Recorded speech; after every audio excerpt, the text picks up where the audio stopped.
My visit was like a tale of two cities. From the bustling tower blocks of the business district of Cape Town, my guide drove me to see another town called Khayelitsha, which means in English, new home. Now, I'd been to the outskirts of Khayelitsha briefly last year, but I'd never imagined the scale of it and the conditions in which over 1 million people found themselves living.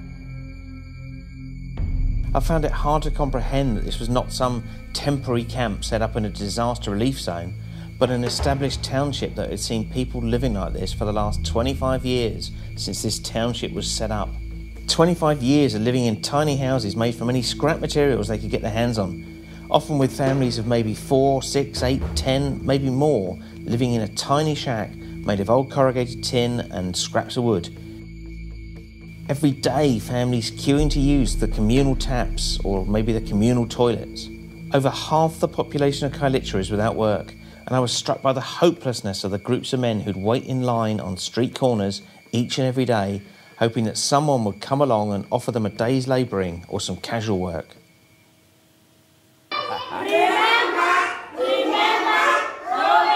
Nelson Mandela said that the way out of the townships was through education, and of course he was right. But what I found in Khayelitsha was that it's entrepreneurship that's been raising people out of poverty.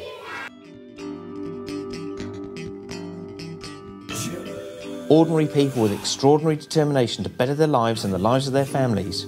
People like Vicky, who against all odds has built a little business in Khayelitsha. We're having our children, they are growing up in shacks. That means their children will be growing up in shacks if we don't act soon. And they will think that by being black, you are supposed to live in shacks. That's what we're trying to avoid. Vicky had got her whole community together to tear down their shacks and replace them with proper, brick-built, solid houses. Her whole street had embarked on an ambitious project to totally replace all of their shacks, starting with 20 brand new homes. Residents moved out of their shacks into makeshift accommodation, often with 6 members of a family sharing one tiny temporary room. Then they started the process of tearing down the old shacks and replacing them with brand new buildings. They'd poured their own concrete, they dug the foundations by hand, and by the time I arrived, they'd reached roof level. But they'd hit a problem. Promised funding from the government had not been forthcoming and was likely to be another 2 years. With winter coming on and no money to put on the roofs, the project had come to a grinding halt as the community faced a winter without homes. So if you had the funding, would you be able to get the roofs on before the winter came in? Yes. Would you let me help you with the roofs? Would that help if we send you the money for the 20 roofs? I will be very, very happy. Would be good? Oh.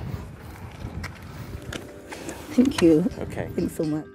We'll send the money over next week to you, so you can get on with the roofs.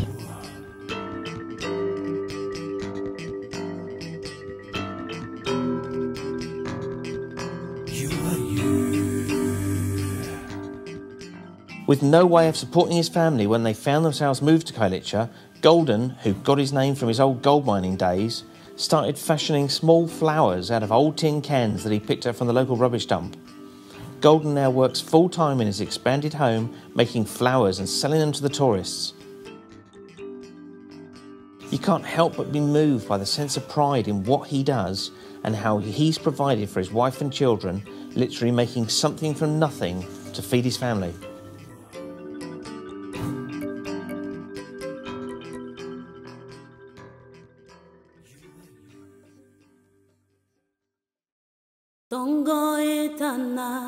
But not all the kids have a dad like Golden. Many have lost their parents due to illness, and many of them go to sleep hungry at night. In one quiet corner of Khayelitsha, I met the most amazing woman called Rosie, who runs a soup kitchen to feed the kids each and every day.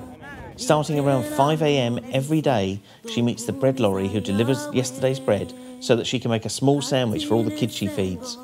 Then she and her sister work tirelessly every single day to make midday and evening meals for upwards of 400 people a day from their makeshift kitchen in a little shack just a few doors away from her home. Occasionally Rosie gets visitors from abroad who come along, like a German school for example, who on a recent school trip saw what she was doing, and when they got back to Germany decided to buy her and send her a brand new kitchen with an oven and hob for her to install into her home. Rosie now laughs about the fact that she's got the best looking kitchen in Khayelitsha. But Rosie gets no state help though, she does everything herself. Up till now, a charity has been sending in the raw foodstuffs for her to cook. But the funding for the charity has recently dried up, and Rosie has been struggling to get enough ingredients to keep her soup kitchen open and to keep the kids fed. There's been something bugging me that you said if you don't get the funding, then the kids are going to go hungry, and that's... How can I tell the little child that there is no food today because there was no food to cook? So the child won't understand you, so that is my biggest problem and worry. Obviously you've only just met, but perhaps I could help you with towards the cost of the food. If we were able to send you some money over, would you be able to use that? We always need food. Would it help if we arranged to send you 10,000 rand a month? Mm-hmm. Would that help you? Wow. It will. Would that help you? It will. God bless you.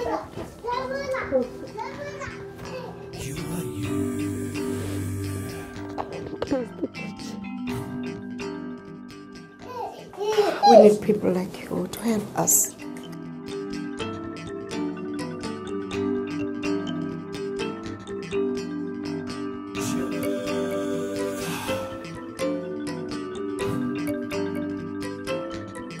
Before you go home, come and see what we've done.